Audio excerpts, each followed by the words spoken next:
Hello, good morning. आप सभी बच्चों को बहुत बहुत स्वागत है हमारे YouTube channel NL study point में। तो देखिए दोस्तों, आज जो class 10th secondary school examination 2026 यानी माध्यमिक स्कूल परीक्षा 2026 का जो एग्ज़ाम हुआ है आज, जिसमें हिंदी का एग्ज़ाम लिया गया है। तो आज हमारे पास हिंदी का सेट सी का जो पेपर है सेकंड शिफ्ट में जिसका एग्ज़ाम था दोस्तों, उन सभी के एग्ज़ाम पेपर मेरे सामने आया हुआ है। ठीक है, तो आप सभी जितने भी आंसर शीट में रंगे होंगे, 50 क्वेश्चन बनाना था 100 में, तो उन सभी क्वेश्चन में से जो आप आंसर बनाए होंगे उन सभी का आंसर आप मिलान कर लेंगे।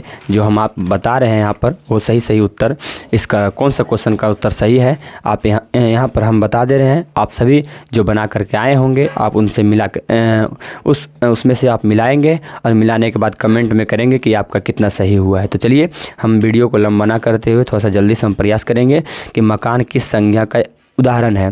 तो मकान देखिए, इसमें जो टिक लगाया हुआ ना हम ही लगाए हैं, तो वो पहले लगा तो दिए थे टिक। अभी जो क्या है ना, हम बनाने के लिए वीडियो में रिकॉर्ड करने के लिए अलग से हम टिक लगाएंगे। तो मकान किस संज्ञा का उदाहरण है? तो मकान एक जातिवाचक संज्ञा है। ठीक है।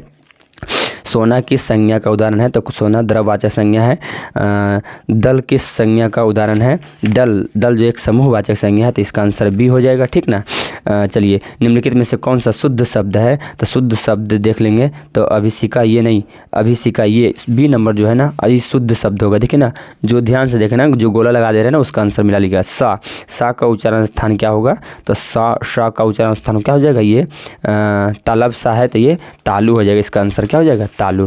चलिए, आ का उच्चारण स्थान क्या है? तो कंठ है। आ का उच्चारण स्थान क्या हो जाएगा? कंठ होगा। आप सभी को क्वेश्चन देख पा रहे होंगे क्वेश्चन। ठीक है, तो ये दा का उच्चारण स्थान बताइए। तो दा का हो जाएगा दांत। निम्न में से कौन सा अंतस्थ स्वर अंतस्थ व्यंजन है? तो अंतस्थ व्यंजन देखेंगे, य र ल हुआ होता है तो इसमें ल है। ठीक है। निम्न में से कौन सा उष्म व्यंजन है? तो उष्म व्यंजन माने जिससे उष्मा निकलती हो, ये मूर्धन सा हो जाएगा। ठीक है। निम्न में से कौन अनुनासिक वर्ण नहीं है? तो अनुनासिक वर्ण ये देखिए, जिसके नाक से उच्चारण नहीं होता हो, यानी ता जो है अनुनासिक वर्ण नहीं है। सवांग का अर्थ क्या होगा? तो मेरे ख्याल से सवांग का अर्थ होगा ये नग्न क्षुद्र नहीं, ये सगा या परिवार संबंधी शायद ये होगा। ठीक है ना। इसमें थोड़ा सा हम बताएंगे क्लियर करके थोड़ा देर में। अल्पज्ञ का अर्थ क्या है? तो कम जानने वाला। ठीक है, अल्प ज्ञान जिसके पास है। चलिए, नेक्स्ट क्वेश्चन हो जाएगा, अभिन्यो शीर्षक पाठ के रचनाकार कौन है? तो अशोक वाजपेयी। ठीक है। अति सुधो स्नेह को मार्ग है शीर्षक कविता के कवि कौन है? तो ये धनानंद। आंसर क्या हो जाएगा? धनानंद। जनतंत्र का जन्म शीर्षक पाठ का विधा है, ये किसका है? तो कविता का। ठीक है। विष के दांत शीर्षक पाठ का विधा है, कहानी। ठीक है। अयोध्या के राजा दशरथ के 4 पुत्र थे। इस वाक्य में अयोध्या के राजा दशरथ जो है किस पदबंध का है? तो राजा दशरथ माने दशरथ संज्ञा है, संज्ञा पदबंध हो जाएगा। ठीक है। निम्नलिखित में से कौन सा वाक्य कर्तृवाच्य का उदाहरण है? कर्तृ माने कर्ता का बात करेगा, तो कर्ता माने बच्चे खेल रहे, इसका मतलब खेलने वाला कौन है? बच्चे। तो इसका आंसर ए हो जाएगा। ठीक है। निम्नलिखित में से कौन सा शुद्ध वाक्य है? शुद्ध वाक्य देखें तो जैसा करोगे उतना भरोगे, ये गलत है, ये सब गलत है। आंसर क्या हो जाएगा? सी, फूलों की एक माला ला दो, ये सही है। सॉरी।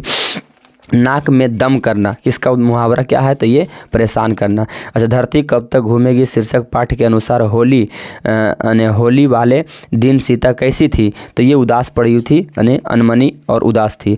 नगर शीर्षक पाठ के जो अनुवादक है, इसको थोड़ा सा अगर चाहे तो और हम जूम कर देंगे दोस्तों। ठीक है, यहाँ से आप देख सकते हैं। ठीक है, तो ये हो जाएगा क्या चीज़? नगर शीर्षक के पाठ के अनुवादक कौन है? तो सुजाता। ठीक है। एक पतंग अनंत में काव्य संग्रह के रचनाकार कौन है? तो विनोद कुमार शुक्ला। महाविद्यालय किस कहानी के संग्रह है? तो विनोद कुमार शुक्ल का। ठीक है।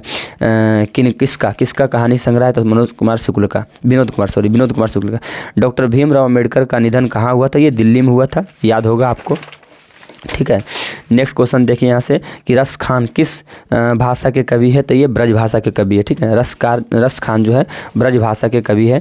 नेक्स्ट क्वेश्चन है कि रसकेली वली जो है रचनाकार किसके? तो यही रस खान का। सुमित्रानंद पंत जो है पंत को उनकी किस रचना पर भारतीय ज्ञानपीठ का पुरस्कार मिला है? तो चितंबरा पर। ठीक है। निम्नलिखित में से कौन साहित्यकार राजभाषा के सांसद भी रहे हैं? तो रामधारी सिंह दिनकर। आंगन के पार द्वार के रचनाकार कौन है? तो सच्चिदानंद हीरानंद वात्स्यायन, जो अज्ञे शीर्षक है। ठीक है। निम्न में से कौन जो है रूढ़ शब्द है? रूढ़ ये हो जाएगा वारिद जो है रूढ़ शब्द है।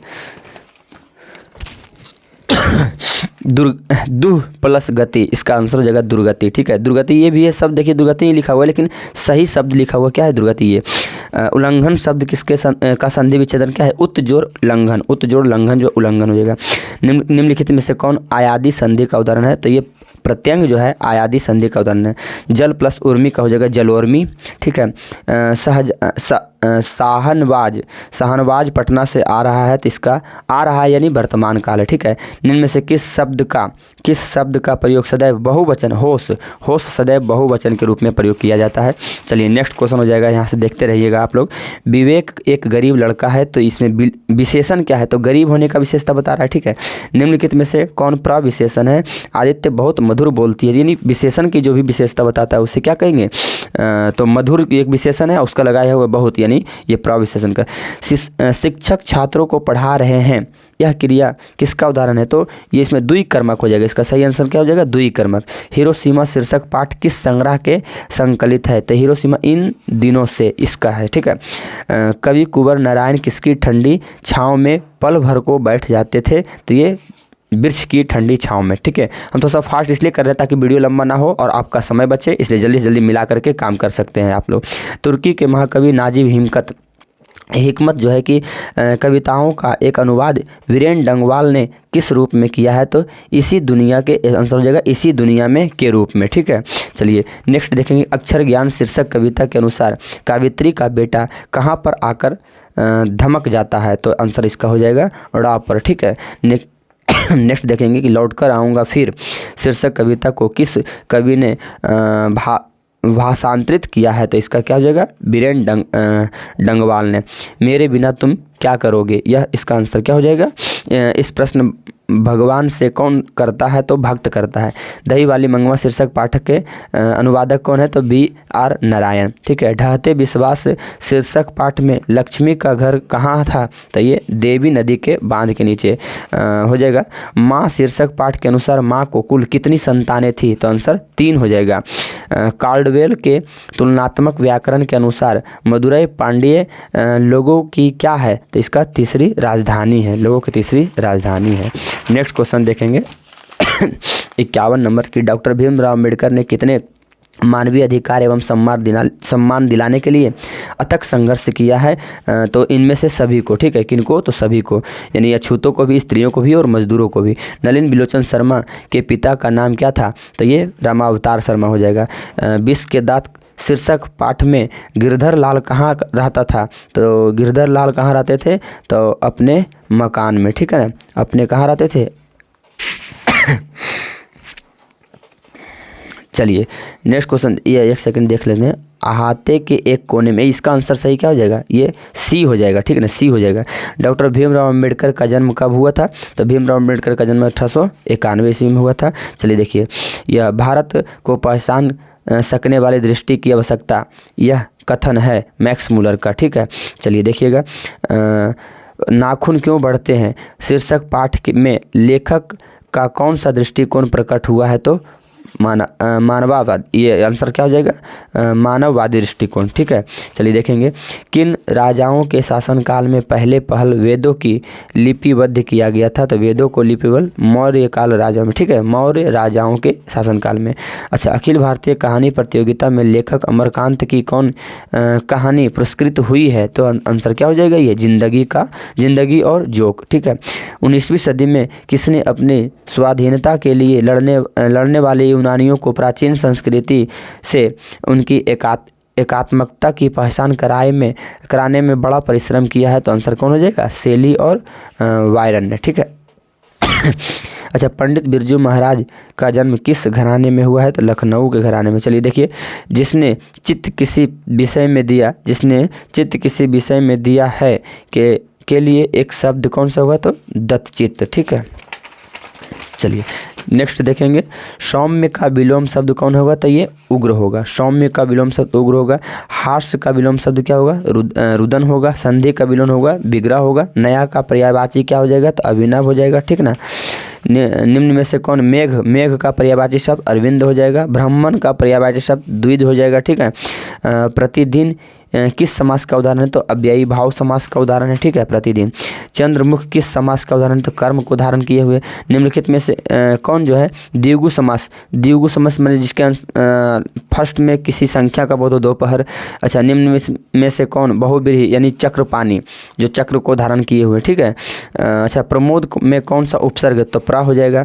निवास में कौन सा उपसर्ग? तो नी हो जाएगा। अपहरण में कौन सा उपसर्ग लगा हो? तो अप हो जाएगा। नकेल में कौन सा प्रत्यय है? तो एल हो जाएगा, ठीक है ना। चलिए नेक्स्ट हो जाएगा, ये 75 तक हमारा हो गया है। देखिए क्षेत्र, ढोलक में कौन सा है? तो लक हो जाएगा प्रत्यय। अच्छा, लकड़हारा में प्रत्यय देखा जाए तो ये हारा हो जाएगा। वर्णों के सार्थक समूह को शब्द कहते हैं, ठीक है। निम्न में से कौन तद्भव शब्द है? तो घृत। तद्भव जो है जो संस्कृत से जो है हिंदी में आया है। घृत, ग्रामीण, आलस और कपाट। इसमें देखा जाए तो आलस हो जाएगा क्या चीज़? आलस। आलस जो हो जाएगा क्या चीज़? तद्भव हो जाएगा, ठीक है। निम्न में से कौन देशज शब्द है? तो खटिया हो जाएगा। 14वीं सदी से फ्रेंच क्रांति तक ला सद्रुज का उपयोग किस रूप में होता था? तो धार्मिक रूप में होता था। मछली शीर्षक पाठ में मछलियों को कौन खरीदती थी? तो पिताजी खरीदते हैं, ठीक है। अच्छा, निम्न में से कौन सी रचना यतीन्द्र मिश्र की है? तो इनमें से सभी हो जाएगा। महात्मा गांधी वकालत की पढ़ाई करने कहाँ गए थे? तो लंदन गए थे। गुरु नानक ने किस भाषा में कविताएं की है? तो आंसर ए और बी, पंजाबी और हिंदी दोनों में हो जाएगा। निम्न में से कौन कवि मोहम्मद शाह रंगीले के यहाँ मीर मुंशी का काम करते थे? तो धनानंद के, ठीक है। निम्न में से कौन रचना रसखान की है? तो आंसर हो जाएगा दोनों, प्रेम वाटिका और सुजान रसखान दोनों। स्वदेशी शीर्षक के पाठ में भारतीय हिंदी की जगह किस भाषा का प्रयोग कर रहे हैं? तो अंग्रेजी, ठीक है। चलिए 88 हो गया। 89 देखते हैं। कवि सुमित्रानंद पंत के अनुसार भारत माता का मन क्यों विषादमय था? तो युग के अंधकार से, ठीक है। जनतंत्र का जन्म शीर्षक पाठ के अनुसार कब फावड़े और हल फावड़े और हल क्या बनने को है? तो आंसर हो जाएगा राजदंड। दीपक पढ़ नहीं रहा है, इसका मतलब नकारात्मक बोध है, निषेधवाचक। वह मेरी गाय है, तो वह मेरी गाय है, तो इसमें वह जो है किस सर्वनाम का उदाहरण है? तो ये वह मेरी गाय मैंने निश्चित बात बता रहा है, निश्चयवाचक हो जाएगा। पूजा छाया में बैठी है, तो अधिकार है इसमें अधिकरणवाचक। अरे ये इस वाक्य में कौन सा कारक है? तो संबोधन, ठीक है। नेक्स्ट हो जाएगा कि हृदय विशेष का विशेषण क्या है? तो हार्दिक हो जाएगा, ठीक है। अच्छा, शिव विशेष का विशेषण क्या हो जाएगा? शैव हो जाएगा। अच्छा, समय विशेष का विशेषण क्या हो जाएगा? तो सामासिक हो जाएगा, ठीक है। चलिए देखिए, वार्ता का बहुवचन क्या हो जाएगा? तो वार्ताएं। निम्न में से कौन स्त्रीलिंग शब्द है? तो उड़ान। अच्छा, निम्न में से कौन पुल्लिंग शब्द है? तो ये खीरा। चलिए देखिए, हमारा ये सेट सी का जो क्वेश्चन 100 क्वेश्चन बता चुके हैं दोस्तों। आप सभी इसको मिलाएंगे और अपने सेट के अनुसार क्वेश्चन को अपने अनुसार मिला लेंगे और मिलाने के बाद कमेंट में ज़रूर लिखेंगे कि आपका कितना सही हुआ है।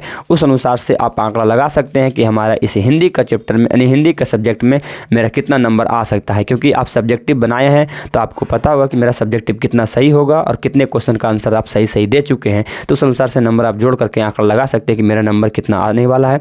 और चलिए बहुत बहुत धन्यवाद। आप लोग इसी प्रकार से अगला नेक्स्ट एग्जाम यानी कल का तैयारी मैथ का जो है उसका तैयारी करते रहें और इसी प्रकार के एग्जाम अच्छे तरह से आपका एग्ज़ाम बीते और आप बहुत अच्छे अंक से पास करें, जिससे आप भविष्य में यानी आपका हम उज्जवल भविष्य का कामना करते हैं। चलिए थैंक यू, धन्यवाद।